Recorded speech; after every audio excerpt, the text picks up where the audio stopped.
परमेश्वर के न्याय के लिए धन्यवाद का भजन। हे यहोवा परमेश्वर, मैं अपने पूर्ण मन से तेरा धन्यवाद करूंगा। मैं तेरे सब आश्चर्य कर्मों का वर्णन करूंगा। मैं तेरे कारण आनंदित और प्रफुल्लित होऊंगा। हे परम प्रधान, मैं तेरे नाम का भजन गाऊंगा। जब मेरे शत्रु पीछे हटते हैं तो वे तेरे सामने ठोकर खाकर नष्ट होते हैं, क्योंकि तूने मेरा न्याय और मुकदमा चुकाया है। तूने सिंहासन पर विराजमान होकर धर्म से न्याय किया। तूने जाति जाति को झड़का और दुष्ट को नष्ट किया है। तूने उसका नाम अनंत काल के लिए मिटा दिया है। शत्रु जो हैं वे मर गए, वे अनंत काल के लिए उजड़ गए। और जिन नगरों को तूने ढा दिया उनका नाम निशान भी मिट गया। परंतु यहोवा सदैव सिंहासन पर विराजमान है। उसने अपना सिंहासन न्याय के लिए सिद्ध किया है, और वह आप ही जगत का न्याय धर्म से करेगा। वह देश देश के लोगों का मुकदमा खराई से निपटाएगा। यहोवा पिसे हुओं के लिए ऊंचा गढ़ ठहरेगा। वह संकट के समय के लिए भी ऊंचा गढ़ ठहरेगा। तेरे नाम के जानने वाले तुझ पर भरोसा रखेंगे, क्योंकि हे यहोवा, तूने अपने खोजियों को त्याग नहीं दिया। यहोवा जो सिय्योन में विराजमान है, उसका भजन गाओ। जाति जाति के लोगों के बीच में उसके महाकर्मों का प्रचार करो, क्योंकि खून का पलटा लेने वाला उनको स्मरण करता है।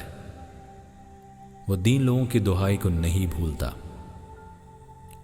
हे यहोवा, मुझ पर अनुग्रह कर।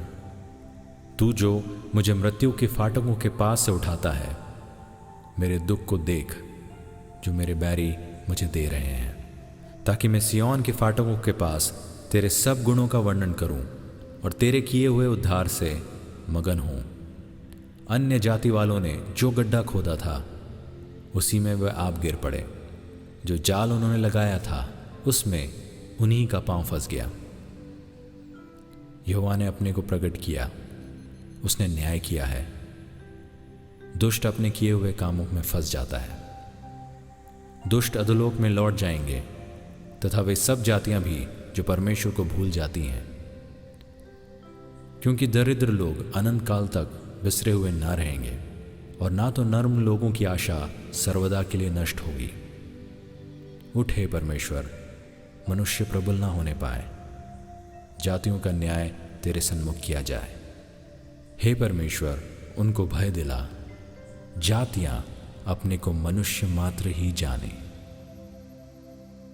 ये भजन हमने पढ़ा है भजन संहिता 9 से, उसकी 1 आयत से लेकर 20 आयत तक। और ये भजन जो है धन्यवाद का भजन है। एट द सेम टाइम ये न्याय के लिए भी बात करता है, लेकिन इसका जो फर्स्ट हाफ है वो धन्यवाद का भजन है। और इसमें जो दाऊद है वो आनंदित है, प्रफुल्लित है। उसको बहुत खुशी है कि परमेश्वर ने उसका न्याय चुकाया है, उसका मुकदमा लड़ा है और उसको विजय दिलाई है, और इसलिए वो बहुत एक्साइटेड है। एक फर्स्ट चीज़ जो इस भजन से हमें सीखने को मिलती है वो ये है कि जब हमारी प्रार्थना सुन ली जाती है तो क्या हम धन्यवाद देते हैं। क्योंकि अभी तक हमने या अगर आप इस चैनल में सुन रहे होंगे जितने भी भजन हैं इससे पहले के, उसमें सब में न्याय के लिए प्रार्थना है, सुरक्षा के लिए प्रार्थना है, और उसमें जब संकट में हैं हम तब प्रार्थना कर रहे हैं।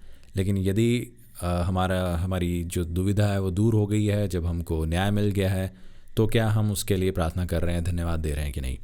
सो ये बहुत इंटरेस्टिंग चीज़ है जो दाऊद की हमेशा देखने को मिलती है, कि वो ना केवल सिर्फ संकट के लिए या न्याय के लिए या किसी दुख दूर करने के लिए प्रार्थना करता है, लेकिन जब परमेश्वर उसका न्याय चुका देता है या उसकी हेल्प कर देता है, तो वो उसको धन्यवाद देने के लिए भी भजन लिखता है या उससे प्रार्थना करता है। तो ये बहुत इंटरेस्टिंग बात है जो आई थिंक हम सबको सीखने की ज़रूरत है।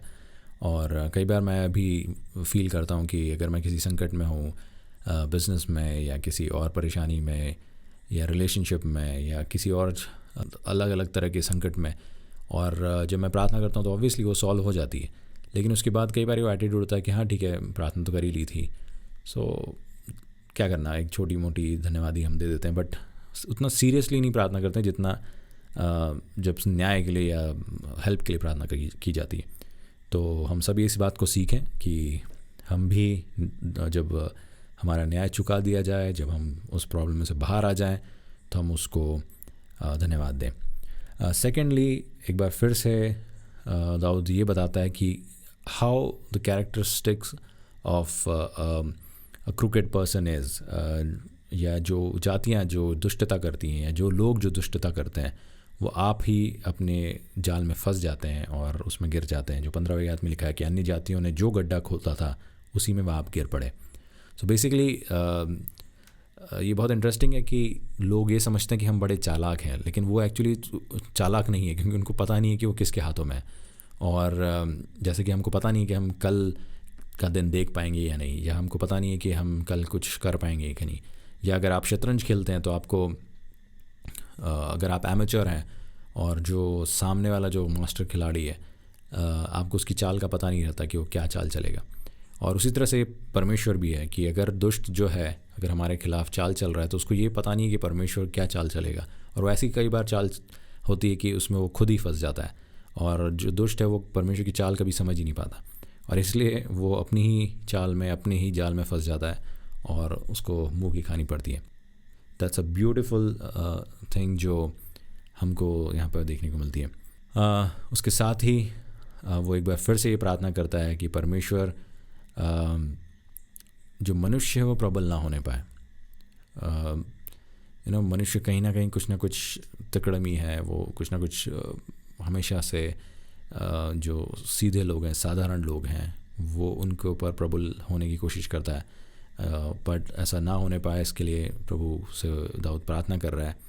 और हम भी अपने जान पहचान वालों के लिए, अपने रिलेटिव्स के लिए, अपने उन सारे सीधे लोगों के लिए प्रार्थना करें कि कोई भी दुष्टों के जालों में ना फंसे।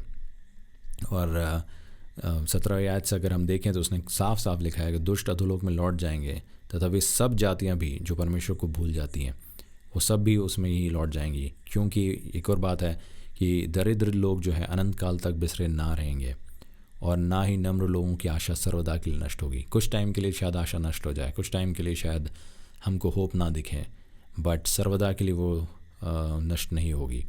और ये एक बहुत बड़ा एश्योरेंस है जो परमेश्वर की तरफ से है, क्योंकि दाऊद ना केवल सिर्फ एक राइटर था या एक किंग था या एक चरवाहा था, but at the same time उसको परमेश्वर की तरफ से जो वरदान मिले थे उसमें कई बार उसने भविष्यवाणियाँ भी करी हैं, कई बार उसने उस चीज़ों को फोर्सी भी किया है, और इस वजह से वो ये सारी चीज़ें समझ पाया था कि, और या उसका जो एक्सपीरियंस था उससे भी वो बात समझ पाया था कि हमेशा मेरी हालत ऐसी नहीं रही। हमेशा वो भी दरिद्र रह चुका है, वो भी चरवाहा रह चुका है, उसको भी परेशानियाँ हुई थी, और उसके कारण से उसने कई बार पेनफुल चीज़ें भी लिखी हैं। लेकिन ये स्टेट उसका हमेशा नहीं रहा। जब शाऊल उसको मारने निकला था तब उसकी कोई गलती नहीं थी, और ऐसे कई मोमेंट्स आए थे जब शाऊल उसकी जान के पीछे पड़ा था और यहाँ तक कि जान ले भी सकता था, लेकिन परमेश्वर ने ऐसा होने नहीं दिया और उसकी वो हालत वैसी नहीं रही। और जब शाऊल की मौत हुई तो उसको राजा बनाया गया, और उसके बाद उसने अपने जो इज़राइल है उसके लिए बहुत मेहनत करी, और फिर उसके बाद उसने बहुत यूनिटी और बहुत टेक्नोलॉजी और बहुत मिलिट्री पावर डेवलप करी। सो इसलिए उसकी हालत वैसी हमेशा नहीं रही, और इसलिए परमेश्वर को वो धन्यवाद देता है, और उसको पता है कि ऐसी हालत सभी की ऐसे रहने वाली, जो विशेष तौर से जिनके मन साफ है परमेश्वर के प्रति। सो आई होप आपको ये भजन इंटरेस्टिंग लगा होगा। अगर ये आपको सीरीज़ पसंद आ रही है तो प्लीज़ लाइक करें, सब्सक्राइब करें इस चैनल को, और अपने कमेंट्स हमें दें, आपके सजेशंस हमें दें। आपकी अगर प्रेयर रिक्वेस्ट है तो वो ज़रूर लिखें, आपकी कोई प्रॉब्लम है तो वो आप ज़रूर लिखें। यदि आप पब्लिकली नहीं देखना चाहते तो आप हमें 9229220610 पर भी वो चीज़ भेज सकते हैं, और आप दूसरों को भी शेयर करें ताकि आपके दोस्त भी इसका लाभ उठा सकें। सो आइए हम लोग प्रार्थना करें।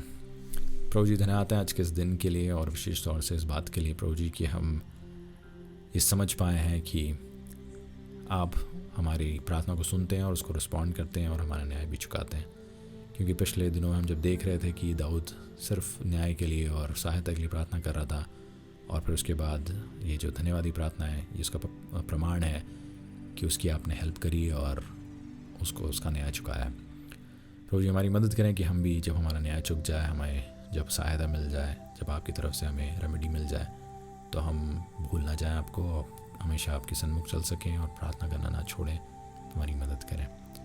और एक बार फिर से प्रभु जी, जो लोग सुन रहे हैं इस चीज़ को, प्रभु जी होने दें कि आपके द्वारा वो उद्धार पा सकें, वो आपको अपना मुक्ति दाता ग्रहण कर सकें और अनंत जीवन में प्रभु जी प्रवेश कर सकें। आप उनकी मदद रखवाई करें। हम फिर से बहुत धन्यवाद हैं सारी आशीषों के लिए जो आपने हमें दी है। यीशु नासरी के नाम से मांगते हैं, आमीन।